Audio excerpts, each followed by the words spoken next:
And now for a message from Paco, the friendly homophobe. That's me.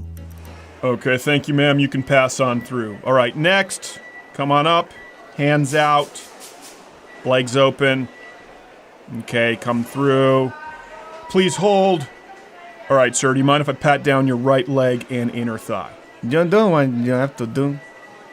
It's your job, I understand. Yes, thank you very much. So I'm going to pat here. But I know that you don't have to do. What do you mean, sir?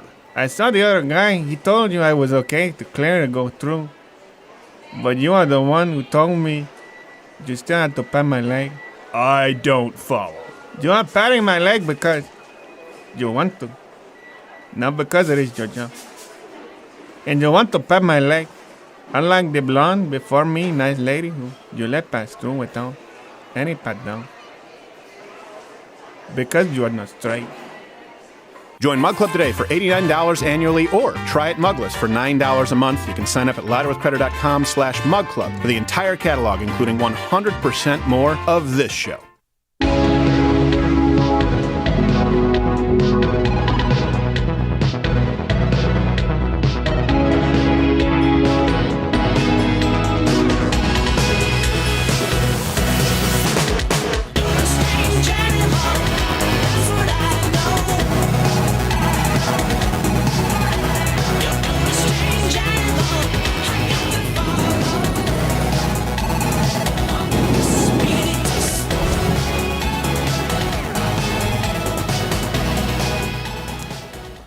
Yeah, sure. Just picture the sip. The hell's the difference?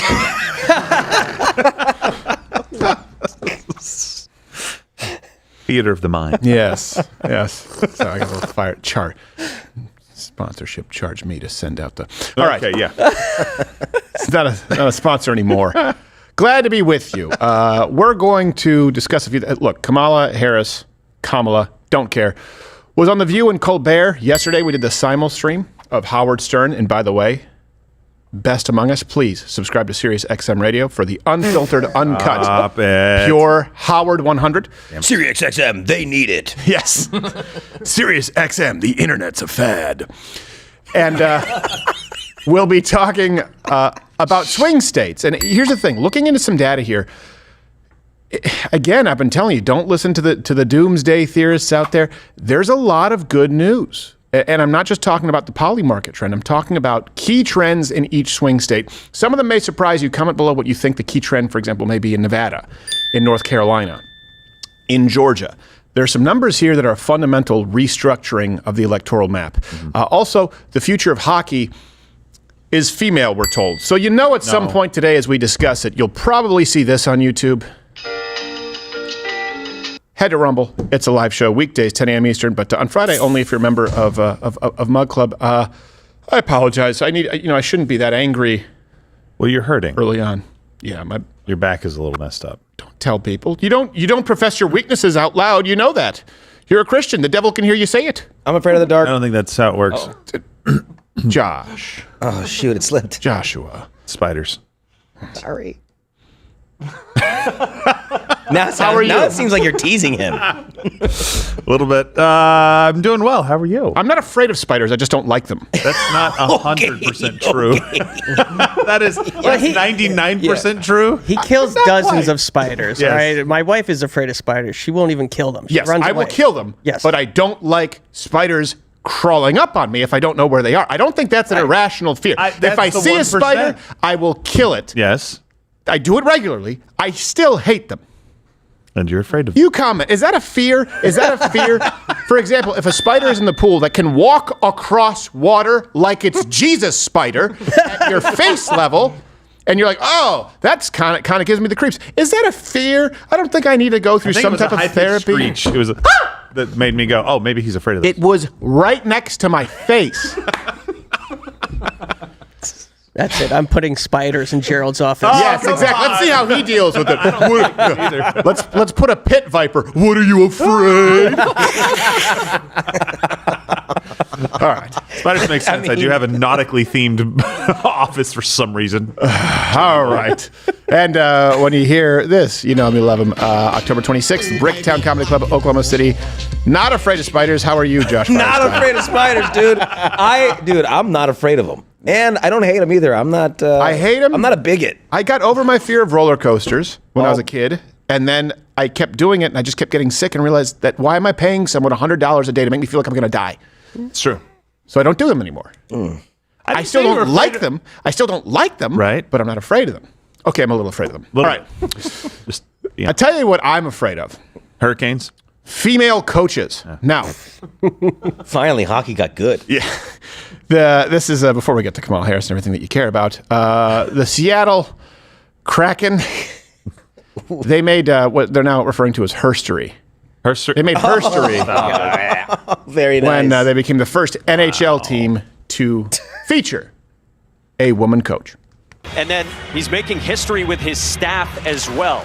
Jessica Campbell, the first female full-time NHL assistant coach behind the bench in the opener for the Kraken. I wouldn't mind having her in the locker room. Playing college hockey at Cornell before winning multiple medals in international play with Team Canada. She worked her way up as a coach, eventually landing in the AHL's Coachella Valley alongside Bilesma. And she has said while she is honored to be the first, she does not plan on being the last, gentlemen. Well, that's out of her control. Yes. She plan on being the last. It'd be weird if she did plan on being the last. Yeah, but just don't say gonna ruin anything. this You don't for have everyone. control over all of population Earth. Yeah. Female. And by the way, this is, of course, as always happens, she's accomplished nothing yet, but the film rights have already been licensed with the soon-to-be-released semi-autobiographical raunch comedy Snatch Shot. So that's one that seems that Oh, come on. people on audio, you should go to video. And we actually do have, here's the thing, it's like Ocean's 8. It's just lazy. Oh, yeah, that's right. They're just taking a guy thing and then calling it a woman thing. And we have a sneak peek. That seems like that's what they've done with Slapshot.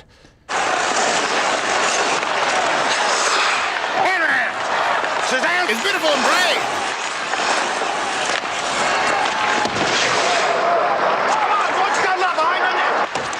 What's behind the net? Behind the net. Hey, Henry! She's genderqueer. I'm proud. See, that's just Paul Newman wouldn't want that. He wouldn't. No. Paul Newman wouldn't do that. No, he wouldn't do that. He was all about ranch comms and making ranch. Ranch coms and ranch. And He made ranch coms. and Newman O's, which are actually better than the real Oreos. Really? Yep. I don't believe that. Yes, well, That's a lie. That is fake news. Misinformation. I got my foot caught up in my headphone wires. Hey, You okay, buddy? here's the thing. There's nothing. The reason that it's an issue, and Mission Control fact checked me. I think, if I'm not mistaken, and by that I mean I'm not mistaken. If you're the best female hockey player who's ever lived at Cornell, you still have yet to take a hip check through the boards. They don't. It's not the same level. I think there's incidental content. I know because I've known a lot of women who've played college hockey. Look, that's fine. Hey, okay, but you're going to coach? You're going to coach a professional athlete who has to fear someone like Bob Probert knocking all of his teeth out because he looked at someone wrong? Well, maybe she's not the physical fighting coach. Did they have one of those? Does Pops Crowder got a side job as the fighting It's coach? the reason that no one complains about a female curling coach or shuffleboard or whatever the hell it is. But if it's not the same sport in physicality, you do not understand the absolute terror in which these men wake up. And confirmed, no, it is not a physical contact at Cornell. Oh. Yeah, it's like, Interesting. hey, what I used to do when I was at Cornell, why don't you do it like this? Yeah, I would, except I lose my eyebrow tissue. Got to keep those brows. Kind of changes the whole dynamic. Pops Crowder played hockey. He played hockey at a pretty high level. He will tell you, it's gotten really, really beautiful hockey now, hyperly technical. But you know what stops that is 2 palms right to the chest. It's a great equalizer. If you're not as technical, you can be physical. If you don't have to take that into account, you can just coach people. Well, you know what? Why don't you just go out? Why don't you just do a wrist shot? Oh, is that all? Did you try talking to him? Did you try? Did you try the Bombay Triple Deke?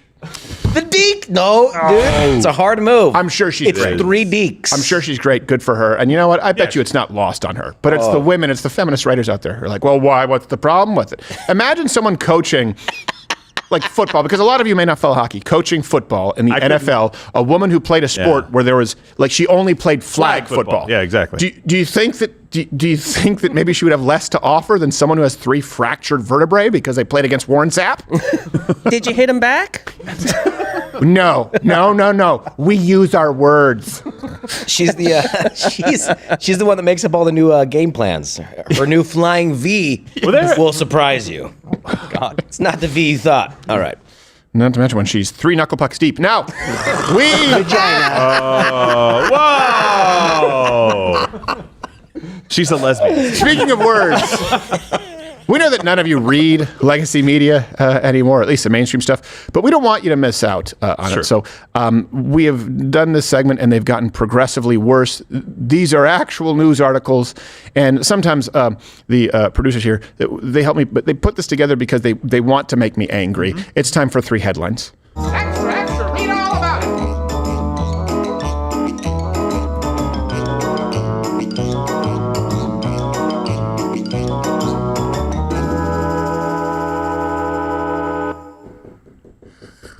I want to get one of those goofy organs that makes all those sounds. I think you just get a keyboard. Pulleys and handles and... You just get a keyboard. You can do all of it. Oh, that's true. Yeah. Yeah, but it sounds fun. All right. We'll put in the budget for a keyboard. nice Casio. You want to synthesize as well while you're at it? Yeah, that was easy. Yeah, I'll take that too. One of those things that make the music from your mouth. That one. Kazoo? All right. Flutophone. 3rd place this week. From the Los Angeles Times, all references available, so you know this is real. Yeah. Vincent Frederick Colombo on reframing Creole identity with a unisex approach. Okay. I don't know if I understand. That's an actual thing. What does that mean? Well, I don't. That's because you understate the importance of Creole identity, Gerald. With a unisex approach, though. That's the twist. Which is important to Creole culture. Well, how else would you approach it? I don't know. That's my point. From a bisexual approach. Who do you? That doesn't sound right either. Here's an excerpt from it. With the brand, Frederick Colombo has been able to, quote, reframe Creole identity. Well, I'm glad they finally got around to that. Through designs that serve as a connection point between the past and the future. And you know what? I often think, hey, it's high time. The future is Creole. Is it?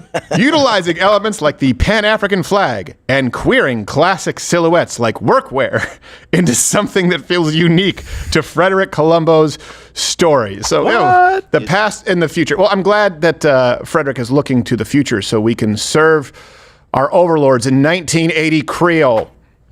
Which is okay. And this is not a Voodoo great is watching you. It's a crawfish in the eye. I love it.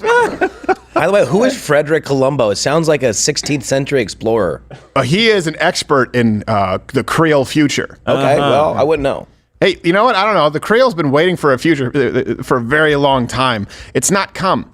What does the Pan-African flag have to do with any of this? Gerald, it's the 3 headlines segment. Don't take it so seriously. I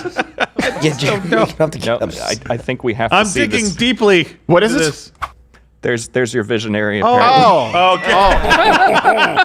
Hold on. That is not a unisex approach. That is absolutely a gay approach. There's a very gay, male gay approach. Well, he should go down to Haiti next time there's an earthquake and hand out queer mesh tank tops.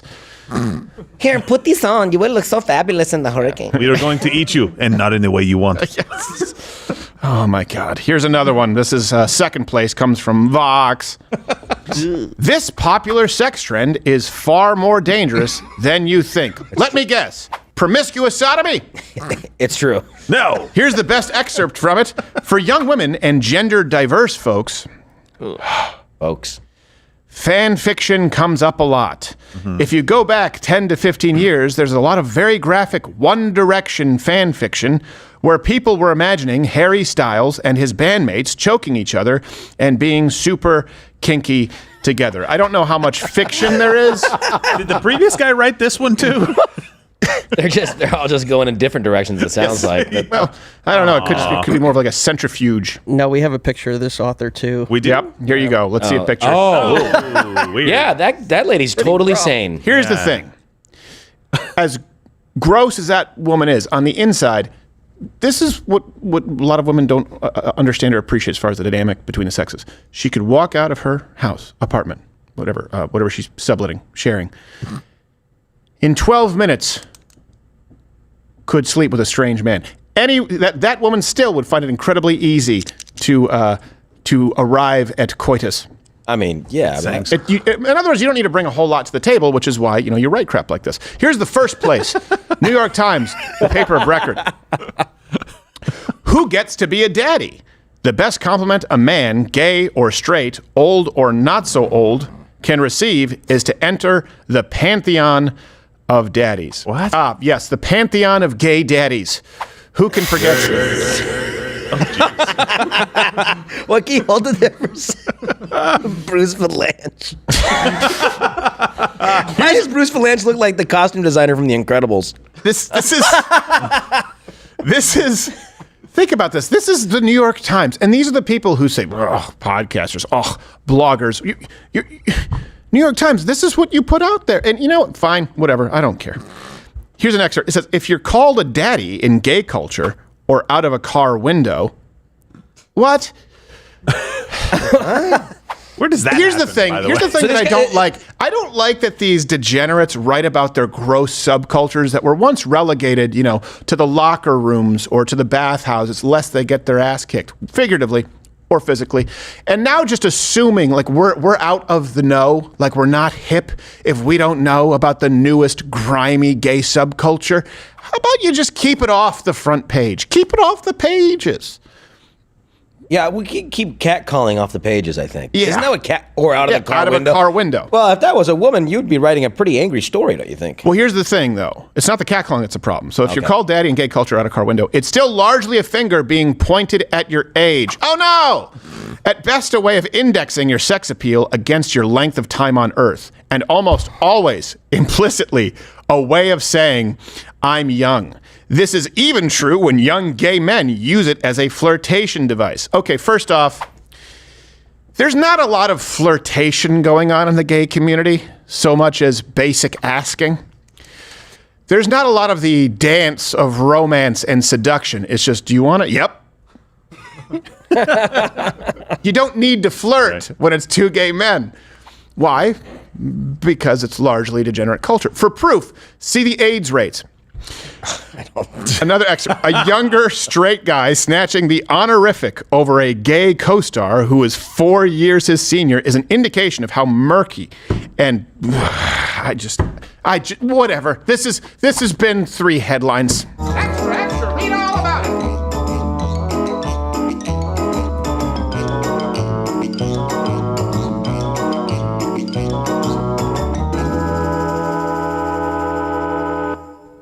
And for context, when we're doing research for the show and make all the references available, we stumble across that stuff all the time. Yeah. You're going like, hey, can we see the newest polling data? Or hey, can we see what's going on with the Katrina? And you're like, what? I'm reading about gay Creole culture? How is this pinned? That's the DEI portion of these, And then journalistic establishments. And they get to be arbiters of truth, right? They're considered authoritative sources. How can you possibly be authoritative on gay Creole anything? I can't imagine there's a consensus. I'm going to call misinformation on that, too, because I think the daddy thing isn't about being young and all. I think the daddy thing is you want to have sex with a dad. You want your dad. I think that's what that is. Dude, it's weird. I don't like being called daddy. A girl called me daddy once, and I said, you know what? You want to call me daddy? I'll make it true. I'll leave in the middle of the night like your real dad. Well, aren't you wearing a shirt that says daddy in Spanish? Well, sort of. Daddies. Fathers. The puppies. No.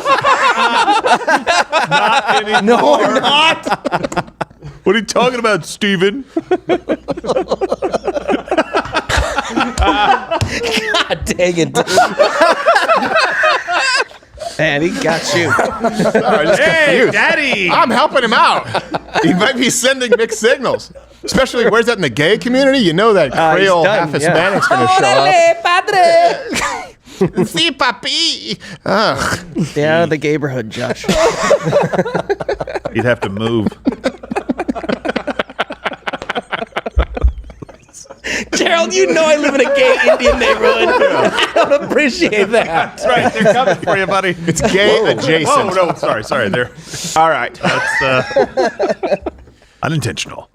Speaking of gay, Kamala Harris was on The View and on Stephen Colbert's show. And I you know what? Look, I don't think I've ever lost more respect for somebody in such a short amount of time. It's because Stephen Colbert was funny, and he sort of was under the umbrella of Jon Stewart, got the draft in behind him.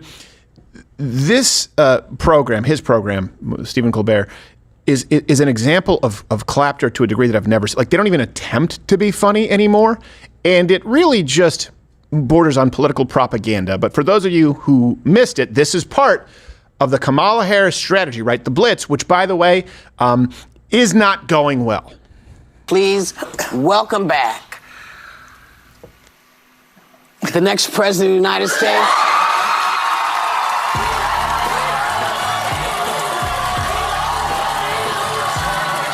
Ladies and gentlemen, There's men there. fellow Americans, my guest tonight is the Democratic nominee for President of the United States. Please welcome back to The Late Show, Vice President Kamala Harris.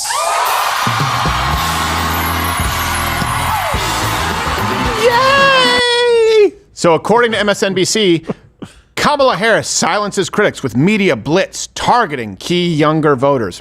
Silence no one. Not according to Polymarket. So that's getting worse. That's close to a 7-point spread at this point. In other words, Kamala Harris, and I talked about this, like, what does she do? Like I said, like, she's going to have a bump, but she is going to find herself in her own personal hell.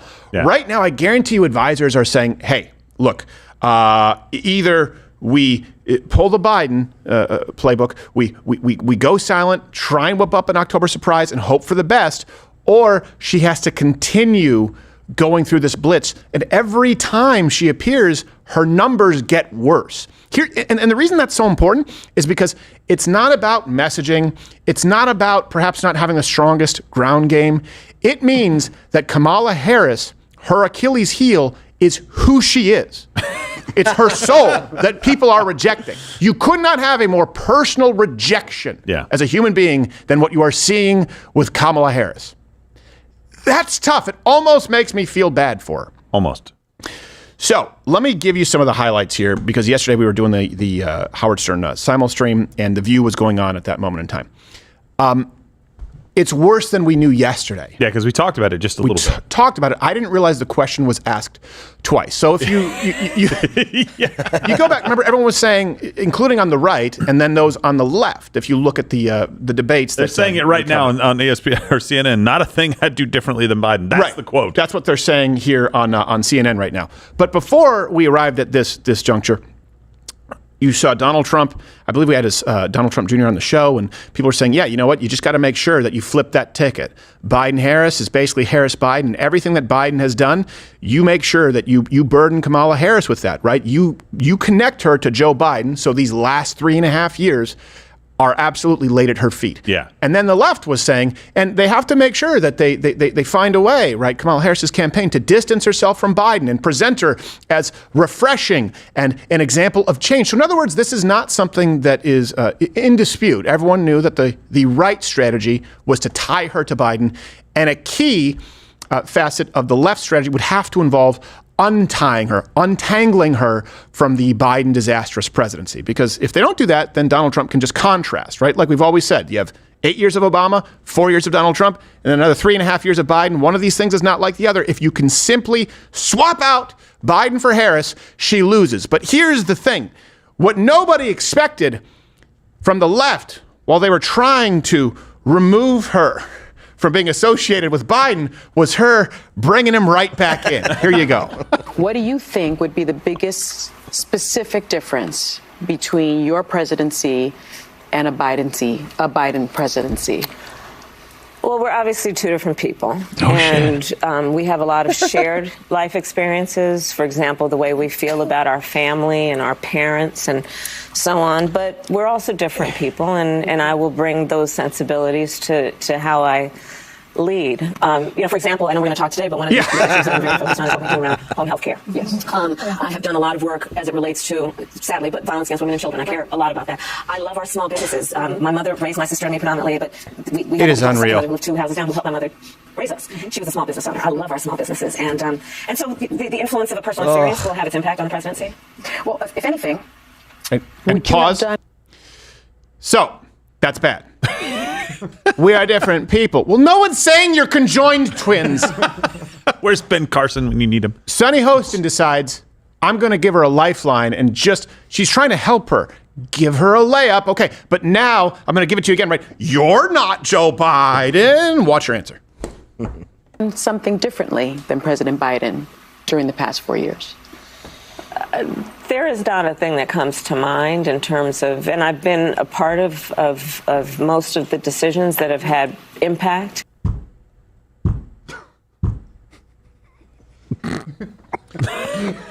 That's what every member of The View wanted to do at that moment. Exactly. They looked for a window to jump out of. Whoopi was like, take me back to Hollywood Squares. Yes. That's a great impression, by the way.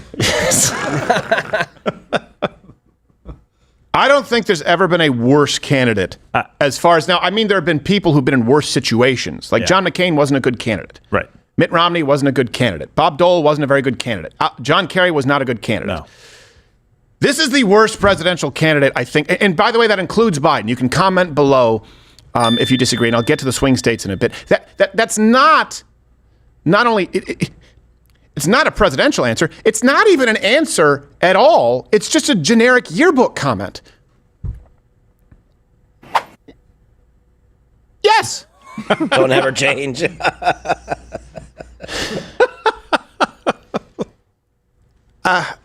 There's not much else to note. You can go and watch the whole thing at The View. Let's go to Colbert. All right. Same exact question. And the crazy thing to me is the prefab... The answer that's so bad is a premeditated answer. Yeah. She actually, one of her talking points is, well, we are two different human beings. Like, that's her answer. Here, watch her say the same thing with Colbert. You are a member of the President administration. Under a Harris administration, what would the major changes be, and what would stay the same? Sure. Well, I mean, I'm obviously not Joe Biden. I know. And so that would be one change in terms of... But also, I think it's important to say with, 28 days to go, I'm not Donald Trump. And so when we think about the significance of what this next generation of leadership looks like, were I to be elected president, it is about, frankly, I love the American people, and I believe in our country. I love that it is our character and nature to be an ambitious people. We have aspirations, we have dreams, we have incredible work ethic, and I just believe that we can create and build upon the success we've achieved in a way that we continue to grow opportunity. Wake up! What happened? Do you want to take this, Jill? Anything to offer? Here's all I'll say. Nobody cleaned her up between interviews. Nobody said, whoa. Like, hey, can you do me a favor and maybe say, you know what, I love a lot of the stuff that we accomplished, but I'm a different person and I'll do some things maybe a little bit differently than Joe Biden because of blah, blah, blah, blah, blah. Nobody got to her to tell her that this is a really bad answer to go, aspirations. Yeah. Black men can't stand her. No. We'll get to those numbers in a little bit. It's that nonstop nagging. I mean, it's very it's frowned upon in African American people of color culture. A woman who is nagging and shrill and never answers anything. Bill Whitaker showed us that. Yeah, he was severely annoyed. Yeah. Who hired her staffers? Joe Biden? Like, who's her advisors? Like, This'll get her. If she was somebody that worked for me and I had asked her questions and she answered me consistently like that, I would end up throwing things at the wall. I would be so frustrated. She's the person, like you were saying, you would avoid at a party. Yes. Yeah. Oh, dude. Yeah. Because you think she's cool, right? She's laughing. She's telling a story like, "Oh, that's good," and then you get over there and you're like, "What? What are you talking about?" Right. Like, yeah. And she won't let you leave. No, she does. No, I got to tell you about my father, and my uncle, and my nephew, and me and my husband. We went to a baseball game, and we saw the Spurs play the Packers. Like, what are you talking about? Right. No, but I need all of your attention and energy this entire evening because I don't want to be alone. So don't go socialize. Just spend time with me. Did I tell you about the time I drank the champagne of beers? Oh my god! Oh, let's hear the story about it. It was a Sunday, Please and you were tell making me. pancakes, and your niece was over. Yeah, exactly. Then You're she'll trying to start get hammered to forget you were vice president. trying to sell you antimicrobial socks as part of a pyramid scheme. It's like, hurry up and get it over with. Jimmy Carter's waiting to die for this. Also, let's remind the American people you're a drunk. Go for Yes, it. exactly. Because right now, Colbert's like, hey, the president's the person you'd want to have a beer with. Fine. I mean, that's another thing to just gloss over, that Donald Trump doesn't touch drugs, never has. He's been a teetotaler because his brother ruined his life with it, which, he deserves some credit. Yeah, what a dork. Drink and do drugs, kids. Yeah, exactly. Dare? Yeah, I double dog dare you to drink this beer. And crappy beer, no offense. Well, here is Kamala Harris showing you that she is just like you. Elections, I think, are won on vibes because No, one of they're the not. old saws is they just want somebody they can have a beer with. Uh-huh. So would you like to have a beer with me so I can tell people Vibes, that's right? not policy. Okay. Yes. I'm just curious. Okay, the last time I had beer was at a This baseball morning. game with Doug. Okay, so cheers. There cheers. You go. There you go. Watch this. Ooh. That tastes like the beautiful city of Milwaukee, The Wisconsin. champagne of beers. There you go. Now I'm just saying slogans. She read the can. More taste, less filling. She didn't even say this. She read the slogan on the can. She looked. Great taste. Champagne of beer. Bud Light, the sure sign of a good time. Is that what it is, or is it Here We Go? I don't This know. bud's for you. They've had a ton of them. This bud's They for you. Trans people love it. Yes. All that stuff. And if she read it, she'd be confused. Like, this bud's for you. Oh, sorry. And give it to Colbert. Oh. Nothing about her seems even remotely genuine. Dude, if she had grabbed that beer and then stood up on the chair, pulled out a knife, and went, I would have been like, this chick just got my vote. I don't even care, dude. I would be ashamed, and I wouldn't even care. But like, dude, you gotta vote for the beer chugging shotgun lady. Absolutely. A butt chug would win her Wisconsin. Oh, I'd vote for her twice. Lock it up. So. That's an odd sound. Oh, great job, Billy. Good time in there. The good news is that, like, she finds herself in great company because the left really, for some reason, thinks that they relate to you through beer. How often do you get to sneak out for a beer? Very rarely. First of all, Everyone I else don't get around to him just sneak out, scared to period. do their normal day. But once in a while, I'll take Michelle out on a date night. Stop staring at the black guy. And that guy killed himself just after that.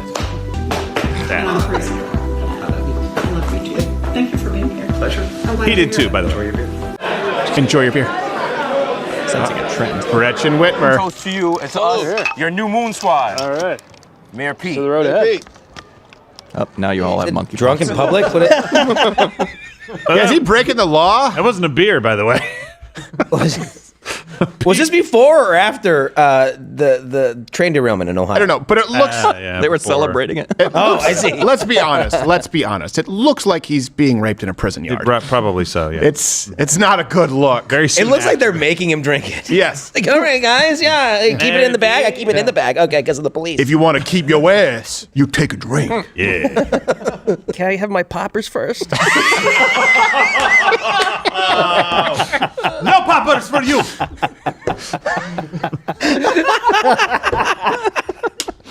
Brain damage.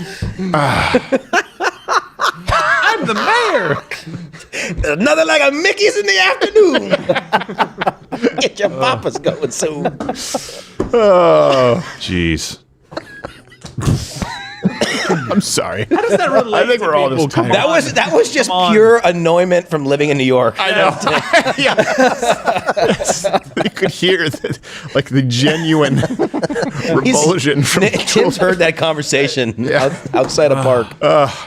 So here's the thing: the media blitz, like we've said, it's only making things worse for Kamala. I do a pretty good job, I think, in terms when I go, okay, if I were advising Kamala, what would I tell her to do? At this point, I don't know. I think there's no good answer. I think if there's anything that could switch, and anything can happen, the momentum can switch, it will have to come from some kind of outside force, meaning it won't actually be from Kamala or Walz. There'll have to be some kind of crazy October surprise. Could happen, but I would expect this gap that's now at 7 points, which is pretty substantial, by the way, to either widen a little bit or stay pretty close to that. That's what I think we'll be seeing. And again, this is not a rejection of politics as a game.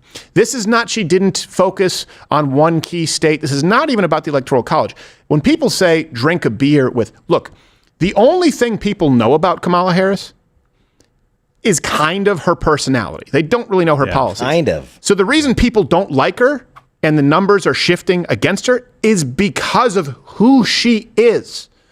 It's her soul that people can't stand. And by the way, black men don't like Kamala. This is a big reason why. Like you would think the first black female potential president, half black, whatever it is that you want to go with today, you'd think he would. No, over 25% of black men under the age of 50 actively support Trump. Guarantee you there's a higher number of secret Trump voters or secret Trump supporters there.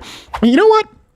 I will tell you this. Spending time, especially in comedy, but around black men in particular. I mean, it's rare that I spend time with black women just because why?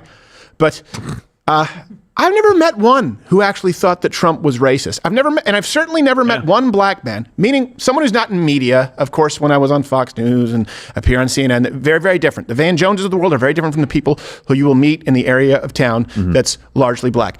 I've never met one who thinks that the Trump voter is a racist or is afraid of them. I really haven't. Even the ones who don't like Trump, I don't think that they hate you the way the left hates you. That's been my experience. You guys can comment if your experience. That's what we do, black and white and the gray issues. I actually feel more comfortable discussing politics with black men who we've been told are 100% Democrat, right, a monolith, than frankly, often suburban white women. That's just me. And the numbers are reflecting it. They are shifting. I think Kamala is going to accelerate that. She's like a nitro boost on the exile of black men from their party. Yeah, it doesn't seem. And Donald Trump, by the way, he's gained 5 points on that number. It was 20% he was up plus, I guess, 20% in 2020. Yeah, 20% right? support. So now it's 25%. So he's gaining.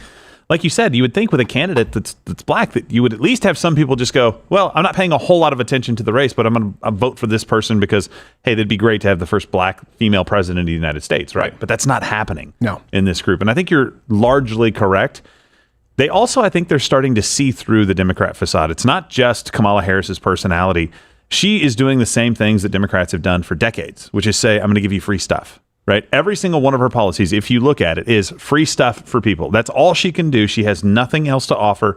Free stuff, free stuff, free stuff. I'm not going to make the But she's not even doing that so much because she doesn't really even talk about the free stuff aside from some credits. 25, that's tax credits. That's free stuff, right? So tax credits, free stuff. The latest thing that she came out with was home health care is going to be provided by Medicaid now. Free stuff. Again, more taxpayer spending. And I think what the black guys are going is like, how about you do something about the economy and jobs? I don't need your free stuff because you guys have been telling us free stuff for 50 years and it hasn't worked. I think they're kind of fed up and they don't like her personality on top of it, and it's just pushing them away in droves. Yeah, well, I think you're partially right. I don't think people think of Kamala Harris as the free stuff president because frankly, she's not even good with the messaging. Not yet. Yeah, I agree. But if you look at all of her policies, you see it's just nothing but tax cuts and giving away money. And here's something else to think of. When Taylor Swift, obviously like the most popular celebrity online, or I guess probably in the world, endorses you. And then she has a song that she's using and Beyonce has given her a stamp of approval and she's on Stephen Colbert and she's still not winning. Yeah. What do you think would happen if we just had some kind of balance in the media or the entertainment industry? In other words, all of this celebrity power, it is influential. It is. But it's still not enough. That tells you how bad this person. I mean, like people on, Donald Trump has like John Voight and Scott Baio, nice people, but it's not Beyonce and Taylor Swift. It's not. Yeah, it's not. It's not even. It wouldn't even be close if media was balanced. If the entertainment media industrial complex represented just sort of was a mirror of the rest of the United States of America, meaning close to 50-50, the Democrats would never win another election again. It couldn't possibly happen. Yeah. It's 100% all hands on deck, all firepower to make it seem like Kamala Harris is likable. And it can't work. And this is what gets me concerned. Look, I don't want to be one of those people who's a doomsday, because I've seen it where then people don't go out, they don't vote, they just want to demoralize everyone else. Oh, the game is rigged. Right, Look, yeah. Yes, the left is constantly engaged in foul play. But let's be logical about this. Their first choice would be to not have to cheat in an obvious way, right? To do it with lies by omission, by using media bias, by throttling searches, right? By flat out censoring searches, as we've seen from Google and YouTube, as we've seen with Facebook and Meta in the past. Thank God, not X and not Rumble right now. They would rather do that. Then they would rather do the press tour. They would rather put out some lies in the media, right? They'd rather do it. But when they don't work, okay, they do have some Hail Marys that involve blatant cheating. They haven't done that yet. I think they're getting to that point. So I say this because I've told you it's lie, lie, lie, cheat. We are in that last lie phase.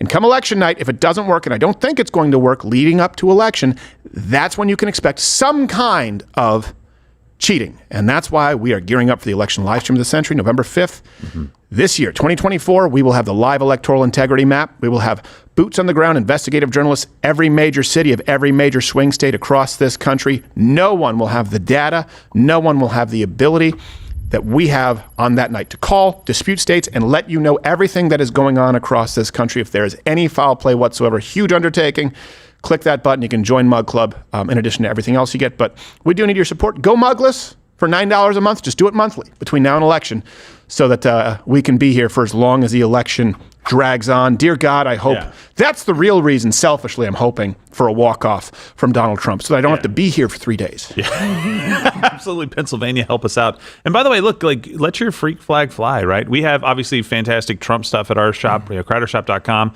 But we don't sell this, but get a Trump hat. Get something to show people around you, because every time I see somebody in a Trump hat or in my neighborhood, I've started seeing more Trump yard signs, a Trump flag flying. And this isn't a neighborhood that's super, it's a bit conservative, obviously, but it's not over the top. But you see it and you're like, these are my people. Yeah. It kind of emboldens you a little bit. So don't be the person who's just hide from all this stuff.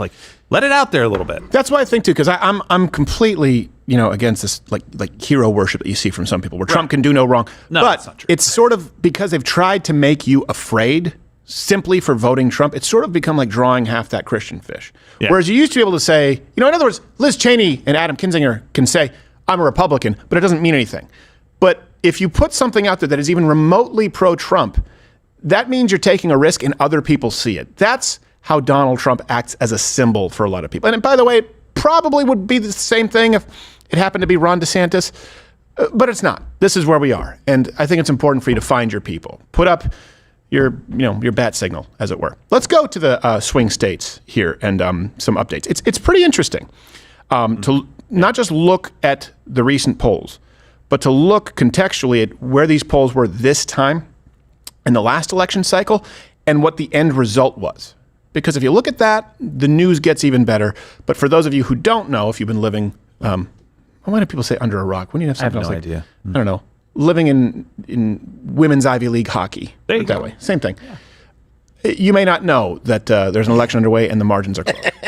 Simply put, this race hasn't moved. It has been continuously very, very tight. And one way you can get an understanding of that is I want to take you through history, all right? Campaigns where any candidate held a lead of at least 5 or more points in the polls. We're going to go all the way back since 1964. What? Jeez. Most campaigns, at least one candidate 1964? At least 3 weeks. In fact, all 15 of them from 1964 to 2020.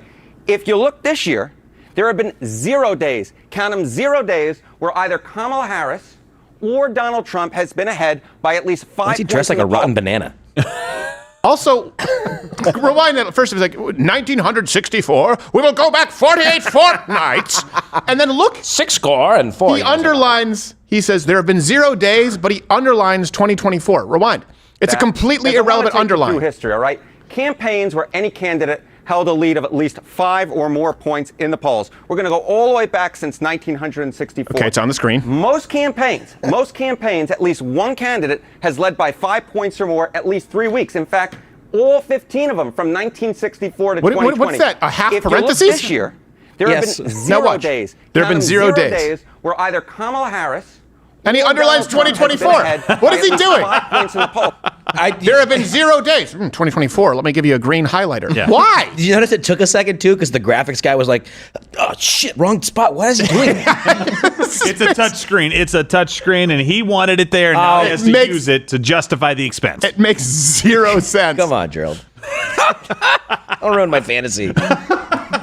So, of course, it comes down to a few key states right now. Let's look at some of these swing states. So Arizona, that's a big one, right? Let's look at the RCP average right now. Donald Trump is leading by 1.4. Now, that's well within the margin of error, to be clear. At this point in time in 2020, Biden was leading by 2.7%. Okay? So Biden was leading by 2.7. So that's, that's a 3-point or so swing. Keep in mind. 4. Well, yeah, close. You're not a math Asian. I get it. Yeah, I guess you're right. Yeah, because I'm going up in the... And I was looking at the next number. Biden won by 0.3%. Jeez. So in other words, when Biden was up close to 3% in the polls, he won by 0.3, and now Trump is up by 1.4. That context does matter. In most of these states, there are some exceptions. You've seen Donald Trump overperform polling. But here's something interesting here, and Lane the Brain helped point this out. Here's a key trend in Arizona. And we did double check this because it almost defies belief. Yeah. And we'll make the references. Of course, they're always available to you. Link in the description or louderwithcrowder.com every day. So you can tell us if you think we've gotten anything wrong. Yeah. Is that in Arizona, the Latino male vote is startling. So Arizona, Latino men, Hispanic men, aged 18 to 34, Trump is winning them by 12%. He's up 12. That's a lot. Jeez. Now, it's even more when you understand that in 2020, that 18 to 34, call them young Hispanic men, Biden won them by 21%. Wow. Biden won them by 21, and now Trump is up by 12. Then you go to the number overall, it gets worse. All Hispanic or Latino men, or sorry, the next demographic, 35 to 49. Biden was up by 21 in 2020 with Hispanic men over age 35. Yeah. Trump is up by 20. Wow. Oh, my. That's a 40-point difference. Yeah, that's a huge swing. Don't look at it as like, oh, he's winning. It's like he not only is winning, he's taking back losses from the past. Yeah. He was massively losing. Now he's plus 20 in that group. That's insane. And the craziest thing is the guy, Donald Trump, is winning Hispanic voters in places like Arizona, largely campaigning on a wall. Yeah, please tell me there's a white or a black guy at CNN who's going to tell these Hispanics what they need to know. Yeah, exactly. That's right. Maybe we were wrong on the whole wall thing. Maybe we need, if they're going to be plus 20 for Trump, it's like, maybe path to citizenship right this way. We may say you're a dreamer. I get you right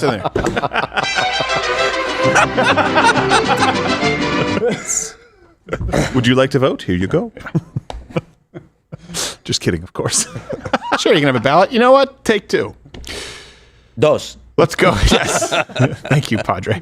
Let's go. De nada. Let's go to Nevada. Now, Nevada, a lot of people are just sort of saying, it's clear that Harris will win Nevada. I don't know. That's not true. So she's up the average right now by 1.1%, well within the margin of error. At this point in that election, in 2020, Biden was up by 6%, but he only won it by about 2.4. So we're well within the margin of error. Yeah. Biden was well beyond the margin of error, and he barely won it. If there's at all, put it this way, if these polls have not corrected, as they've said that they have, for the secret Trump voter, it could be a giant red wave of a map. Not saying it will be, but I'm saying this is going to be a referendum on what we've known to be polling. If they have not actually accounted for the secret Trump voter, this could be the most embarrassing moment for pollsters in modern American history. Another key trend, while we're talking about Nevada, let's look at Latino men again. So maybe Arizona exists in a vacuum. Right. Nope. Trump, with Nevada Latino men, 18 of 49, he's up by 13%. He's winning them by 13. Now, unlike Arizona, he did win them by 3%. So basically a split. In 2020. He's up by 13%. He may win Nevada. Thank you, Mexicans. And that's a bigger. So that's, do they have any other songs? Well, I don't think so. No, they do. Garacha. There's another one. A lot of them sound like that. It's Feliz Navidad. Yes. Oh, come on. I do love that one, though. It's a lot of fun. It is a good one. Michael Bublé does an amazing job. Yeah, well, A white guy doing a Spanish song is always my favorite. It's appropriation. Yeah, it is.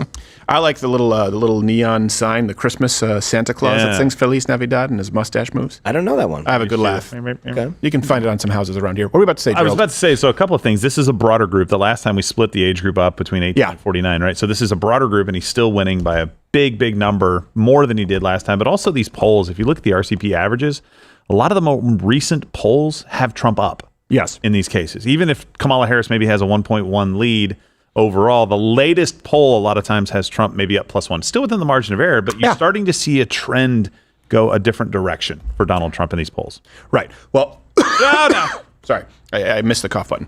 Let's go to Georgia. You didn't even Georgia. try. Valiant effort. You didn't even try. You didn't even try.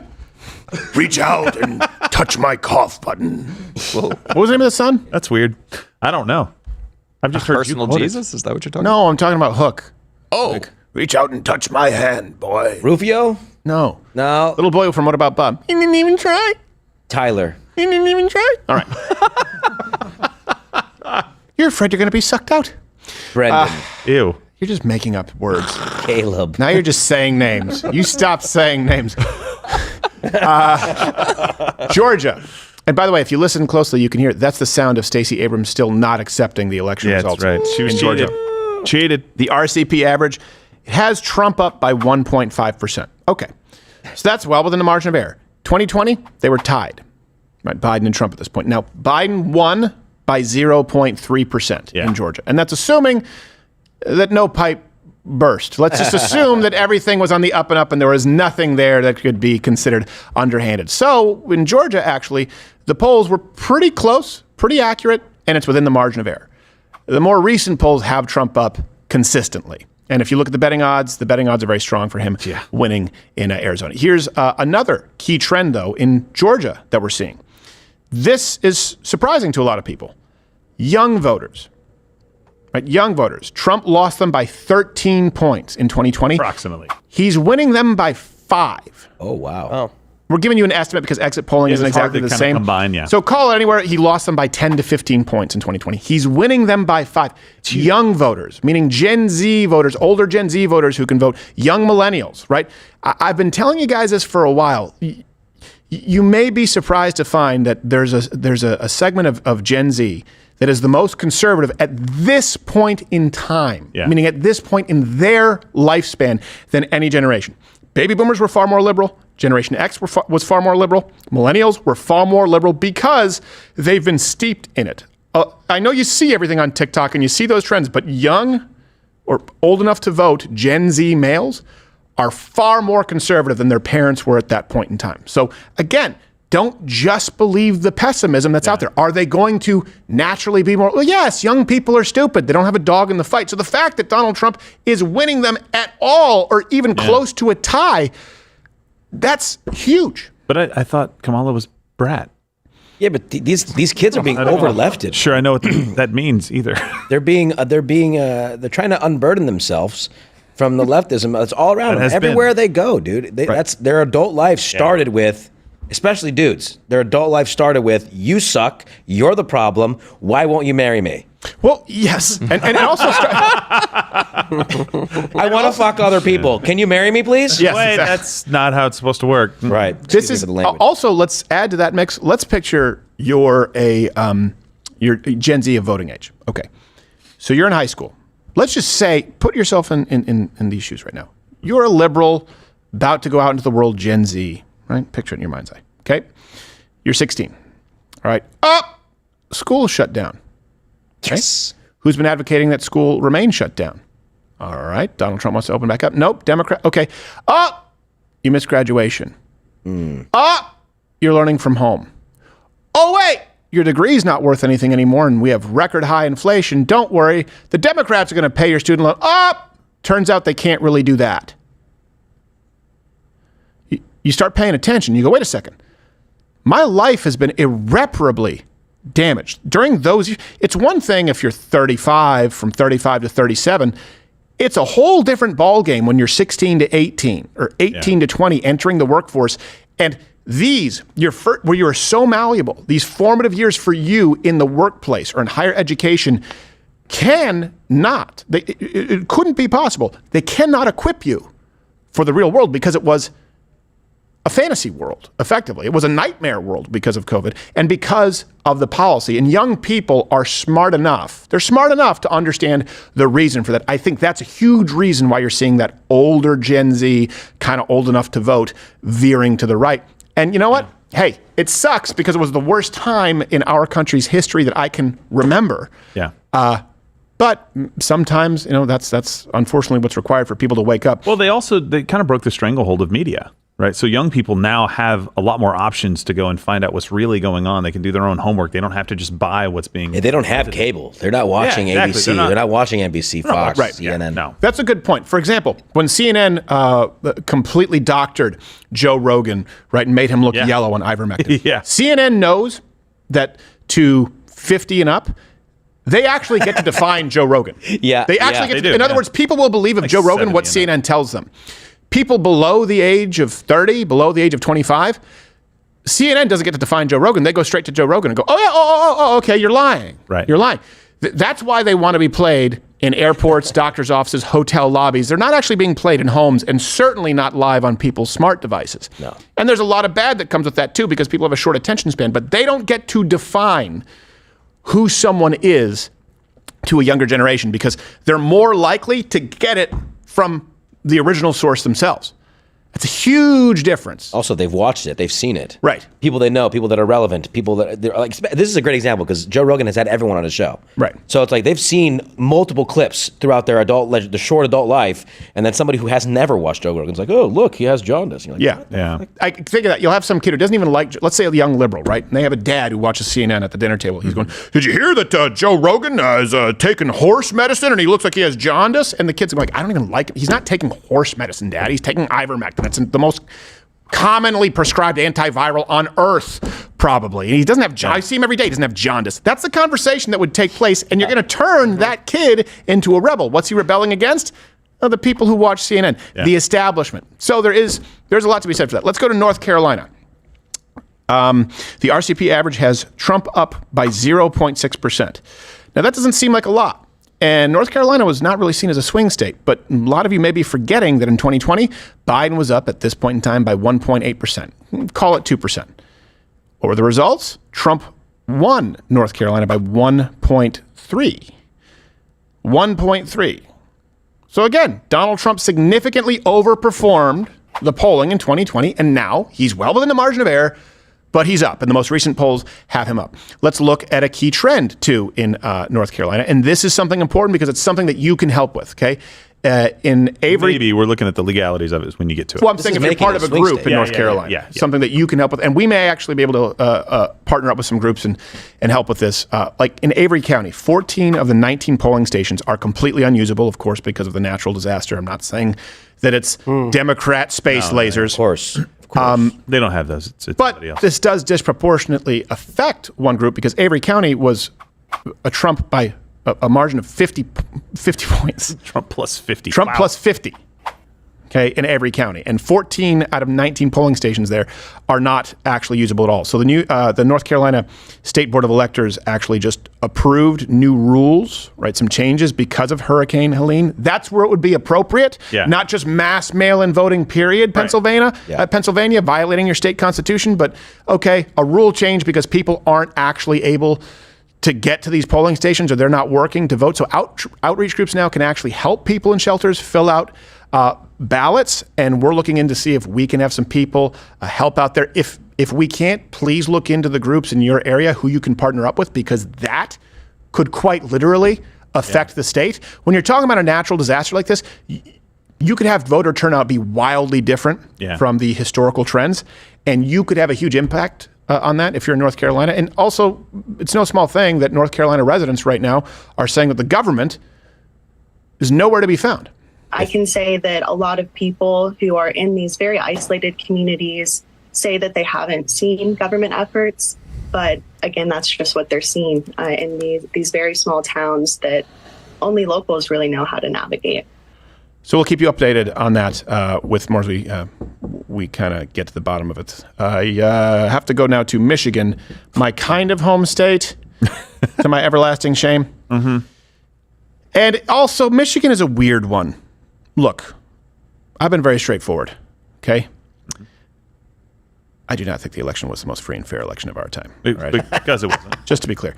And I think that Michigan is the worst example. And I think that there was so much nefarious activity going on in Michigan with that 100,000 plus vote dump almost entirely for Biden in the middle of the night.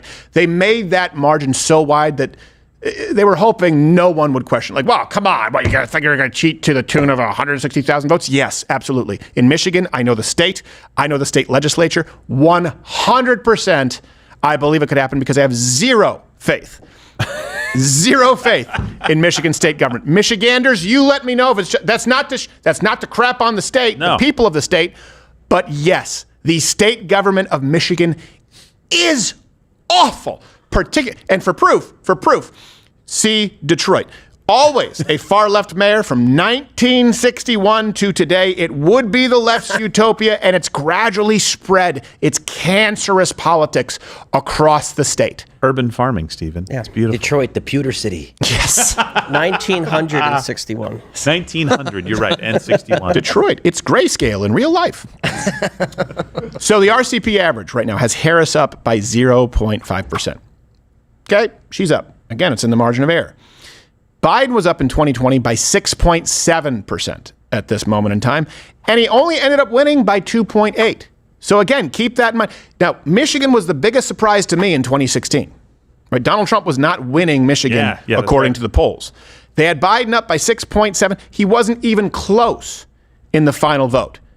And Hillary Clinton was nowhere close in her final vote. Right. It surprised me. But at this point, it actually seems well within the realm of possibility. Again, the trend that you are seeing is that the numbers are significantly better now than they were in 2020, and the Democrats have consistently underperformed on a national scale. Local elections are different than their polling in the final result. And a key trend in Michigan, this is interesting to me, and I don't know if it's just because of population loss or because of the high murder rate, but the Democrat percentage or I self-identified Democrats in Michigan, it's been going down consistently. So in 2008 with Obama, 16.4 is the lead that they had. Then in 2012 with Obama, Democrats had a lead of 9.5. Then Clinton had a lead of 7.3, and Clinton didn't win the state. Now, I don't necessarily know why that's the case. Again, you're seeing population decline in Detroit, and you're seeing it increase in Western Michigan. Unfortunately, Western Michigan is becoming more and more liberal. So these numbers don't fully make sense on their face to me, but I do know that those are the numbers we're seeing. Also, and we'll get to Wisconsin, here's the Teamsters president kind of talking about Democrats screwing unions, which have a very strong stranglehold on Michigan. And this is not to say that I now trust the Teamsters union, because you can hear him be a selfish prick, but at least he's, the enemy of my enemy, however it goes. They have fucked us over for the last 40 years, and for once, and not all of them, but for once, we're standing up as a union, probably the only one right now, saying, what the fuck have you done for us? Yeah. And I'm getting attacked from the left, and we've given, since I've been in office 2.5 years, we've given the Democratic machine $15.7 million. We've given Republicans about $340,000. Truth be told. So it's like, people say the Democratic Party is the party of the working people. They're bought and paid for by big tech. So are you. Those big tech companies. Yeah, tech is the new fossil fuel, man. Right? That's what I say. Right. And you've got the Republicans who are now saying, hey, we want to be the working class party, right? And okay, you've got a great opportunity right now to do that. And the Democrats, if 60% of our members aren't supporting you, The system's broken. Now, I mean, I'm glad to see them crapping on the Democrat Party. Yes. But what he really means is you have an opportunity to do that, right? Okay. Fine. So if a Republican says, yeah, but people shouldn't have to join a union if they want to work in your state and they haven't agreed upon. All right, done. You're gonna find yourself in a river with concrete shoes. So it is entirely, for sure, selfishly motivated. Yeah, we want you to force people to buy our crap that nobody wants to buy. Well, no, that's not how it works either. But the left, certainly, he does make a point. The left has been largely supported by big unions. Now they are supported by big tech, and big tech has more money. What have you done for us? What have you done for us? Go to your job, go to work. Hey, look, thank a union paid? for your 5-day work week. Well, I work weekends. Yeah, well, you're a pussy. You must not be in a union. Must not be in a union making benefits, even when you have like three retirees per worker. Math's not a strong suit, bitch.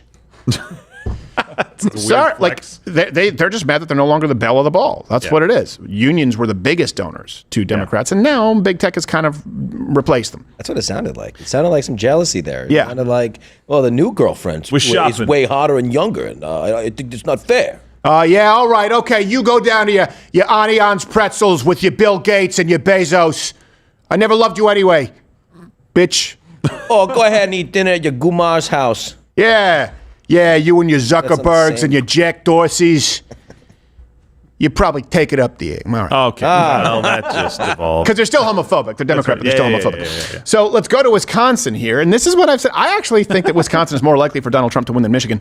Let me tell you why. Because I know a lot of people in Wisconsin. And I know a lot of people in Michigan. Harris is only up by 0.8% right now in the RCP average. Biden was up by 5.5. Biden only ended up winning by 0.7%. So again, this is well within the possibility. I'm not going to say plausible. I'll give these things a coin toss. They really are. Wisconsin, Michigan, coin toss. If you look at the most recent polling for Biden when he was, getting closer to Election Day in 2020, he didn't trail in any of those polls. No. Right? On the RCP average. If you look at the polling right now, go to the one with 2024 right now, Donald Trump's basically splitting those, right? You've got Trump, Harris, Trump, Harris, Trump, Harris. Like, it's going back and forth by one or two. Like, that's a much different look than what you saw before. So you're right. Maybe, I didn't think Wisconsin, but maybe Wisconsin could be the easier target of the two, Michigan and Wisconsin. Here's a key trend, by the way, in Wisconsin. We brought to in Nevada, Arizona, Latino voters. Big trend is that 41 of the 50 drunkest counties in the United States. Wisconsin. Now, I'll tell you one more thing. On top of that, we drilled down the top 11 drunkest counties in the United States are all in Wisconsin. Are all top 11. The top 11. They were like, top 10. Hey, we got 11 too. Yeah, Come on, 11. there. Don't forget, we kind of gave them a bye on 12, but we still got 13, 14, or 15. Don't forget Eau Claire over there. Okay? I used to think it was just a stereotype, dude. My first time in Wisconsin, I was doing comedy. Uber driver picks me up late at night. It's like midnight. I'm like, let's go to drop you off at a bar before I go to my hotel. He goes, perfect. We end up sparking up a conversation. Comes in the bar, starts drinking with me. Yeah. And then I don't know what happened. I think he went back to work. The only Uber black with a breathalyzer. That's right. As an official resident of Chippewa Falls, I can attest that this is true. Sorry, this is a new. Right, remember? They only put this in Uber Comfort or higher. They are fun though. They're fun, and it's criminal because the beers are like 50 cents. Yeah, I know. I feel like a baller. Well, they don't have to pay shipping. They're all brewed in our own backyard. That's right. Why we gotta go? What do you think? We're gonna go down to some fancy pants Germany or some light in the loafers, Fruity Pebbles, Belgium? Well, at least they know who they are, They have a baseball team. They named it the Brewers. That's right. That's the most accurate name in sports since the Auschwitz Ashes. Yeah. They're on fire. I'm sorry, everybody. And Josh has no more dates. Hitler bad. Hitler bad. Hitler bad. Josh's joke's also bad. Yeah. Man, I don't even have it. Oh. You don't have Hitler bad? Well, we have it, but it's where is it? hidden, That's our safety. That's like, just I was kind of counting on you there. Oh, there it is. Hey, monitor yourself now. No time like the present tool, man. I haven't used it in a while. It's been a while. Thanks, Josh. Yeah, it's because you're Hitler. So also Hitler bad. Hitler bad. Hitler terrorist. No, you terrible bad guy. You, but not Josh. Okay, fine. Bad guy. Yeah. All right, let's go to Pennsylvania. Trump is up 2 in the RCP average right now. 0.2. He's up by 0.2? Yeah, it is 0.2. That's a misprint. Sorry. Okay, sorry. He's up by 0.2. That's latest poll, he's up 2. Yeah, latest poll he's up 2. He's up by 0.2 in the average. Yep. All right. And the more recent polls are more favorable to Trump, but of course you take that spread of the average. All right. Here's something that I had forgotten. At this point in time, Biden was up in Pennsylvania by 7.1. Wow. 7.1, which would be that would be a walk-off. That would be non-swing state levels at that point if people expect you to consistently win by 7 points. And he's from Scranton when he wants to be. The final results, though. Electric City. Yeah, he only won by 1.2. He only won by 1.2. And I remember thinking that Pennsylvania was one where the numbers were plumped up because of those states, they sort of, before 2016, people didn't think of any of these Rust Belt states as swing states, but the closest one left was Pennsylvania. Yeah. In other words, no one thought of Michigan or Wisconsin really as swing states, but Pennsylvania, they were saying, is kind of going to Democrats, how Ohio went to Trump, but maybe it's in play. So I remember the last election going, how was Biden up 7 points in Pennsylvania when Hillary Clinton lost it? It was an outlier. And then it turns out, no, it was just like all of the other states. He barely won them. Yeah. And a trend that you're seeing in Pennsylvania, again, good news. Good news this here. This is a huge one. Is that Republicans are out-registering Democrats by a significant margin. So in the last 5 months, in large part to Scott Pressler, Scott Pressler, who we've had on the show. Hey, Scotty, not the guy who you would expect to potentially be the deal breaker in this election, to potentially be the game changer this election, Scott Pressler.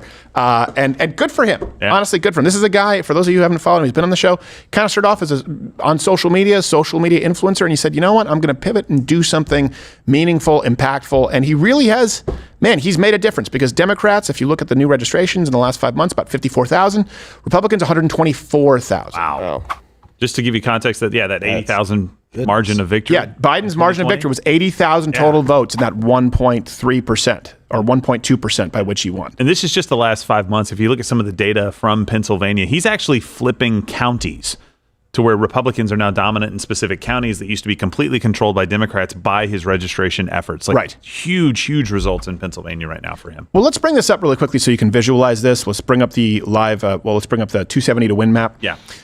So people can see it. And then we're going to continue on Mug Club, of course, our election live stream coverage, November 5th, 2024. Click that button if you want to be here with us and ensure that no shenanigans take place in the dead of night.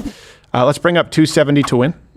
There you go. Okay. So let's start. No, it has North Carolina. So let's take Arizona, put it neutral really quickly. Okay. Neutral. Put North Carolina, make that neutral. Okay. Make Michigan and Wisconsin neutral, please.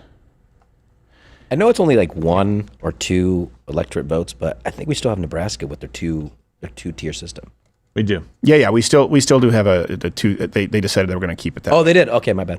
All right. So right now, and what we're seeing with these RCP averages. Okay, Arizona. You can pretty much give that to Trump, right? Unless barring something crazy happening. Okay. Yeah. So that puts Trump at 246. It's pretty small. Okay. North Carolina, again, if you look at the betting odds, these are the first two that you would put up for Donald Trump, especially now after Hurricane Helene. So put North Carolina on the board for Trump. All right. So what's 262. 262. Okay. So people are saying that Donald Trump needs to win Pennsylvania. No, he doesn't. Right here, he could just win Wisconsin, Michigan, or Pennsylvania. Any of those. Yeah. To be clear, any of those. And if there's any type of upset in any other state, then he would only need to win Nevada. Think about this for a second. Just look at that. Take a minute. Now, for Harris to win, let's give Harris Nevada, even though it's not a lot. Give her Nevada. Okay. Then let's give her Wisconsin, because that's the one where she's highest in the polls that we've just seen. Okay. Puts her at 242. Okay. Let's give her Michigan. All right. Let's give her Michigan here. Okay. Nah, she's still at 257. She needs all three of those. And let's do something else. Let's give her Pennsylvania, but right, if she has Pennsylvania, she barely gets by. But let's assume that she doesn't win one of the Midwestern states, Wisconsin. Let's take the lowest one, Wisconsin. Okay? Where does she make that up? Yeah, she can't. Where does she make it up? People might say Georgia, North Arizona. Carolina. I mean, Arizona looked pretty. I mean, they looked like they flipped. It really does Georgia, look maybe? like, and that's, by the way, where she has Nevada. where she has Nevada. It's still not enough. She has to get all of them. So really, if we just go with something semi-reasonable here as far as our presumptions, right? There might be some variances, whether it's North Carolina, Georgia. I don't think so. I'm giving her Nevada. Donald Trump just needs one of the 3 Midwestern states. Kamala Harris needs all 3. Does that put it into context? So when people out there say, oh, it's all lost, doesn't matter anyway, we're not going to vote. I'm not saying this to shine your ass. I'm saying this so that you can have a realistic assessment of where we are. And by the way, things could change. Things could shift. But to act as though this is a guaranteed lost election, I mean, it defies reason. And I hear people out there saying that. Yeah, and I hope that trend is changing because I understand what happened. You know, like we had like what we thought was a guaranteed win taken away from us. With Joe Biden, you know, basically being forced out. And then we saw this huge Kamala bump in the media. We called it. They're absolutely going to have to prop her up. And everybody started going, oh, crap. Then finally, you're starting to see polls turn. Like what we told you was just wait a little bit. This will change significantly. When people start hearing her talk, this bump is going to go away. It's going to close. The race is going to get close again. It's not just getting close, though. It's actually looking way better for Donald Trump than I thought that it would at this point. Yep. And we'll see. Oh, speaking of which, I forgot. Here we have on the ground in the swing states none other than Thomas Finnegan.